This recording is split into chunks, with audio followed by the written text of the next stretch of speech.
বড় বড় চিংড়ি মাছ কার না পছন্দ? আমার তো খুব পছন্দ, কিন্তু আমি খেতে পারি না। আমার অ্যালার্জির সমস্যা, তাই রাইসামনিরও খুবই পছন্দ। তাই তো রাইসামনির জন্য বড় বড় চিংড়ি মাছ এনেছি আজকে। চিংড়ি মাছগুলোকে আমি সুন্দর করে কেটে নিয়েছি, ভালো করে মাথার কাঁটাটা খোসাটা ফেলে, ময়লাগুলো ফেলে সুন্দর করে কেটে ধুয়ে নিয়েছি। তারপর একটা কড়াইতে পরিমাণ মতো তেল দিয়ে, পরিমাণ মতো পেঁয়াজ কুচি দিয়ে আমি এটাকে ভালো করে একটু ভেজে নিব। কয়েকটা কাঁচামরিচ ফালিয়ে দিয়ে দিয়েছি এখানে।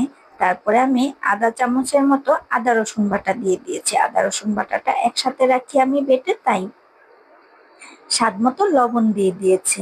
এখানে একটু পানি দিয়ে নিলাম, আমার পেঁয়াজগুলো পুড়ে যাচ্ছিল।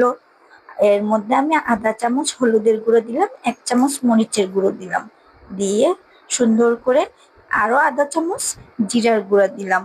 মশলাটা কষানো হয়ে গেলে, মশলাটা কষানো আমি সুন্দর করার জন্য টমেটো গুলো দিয়ে দিলাম।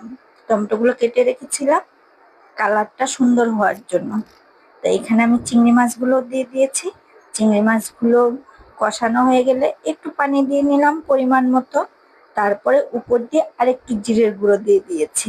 এই যে আমার চিংড়ি মাছ ভুনা হয়ে গেছে। কতই না মজা হয়েছিল। আমার ভিডিওটা এ পর্যন্ত।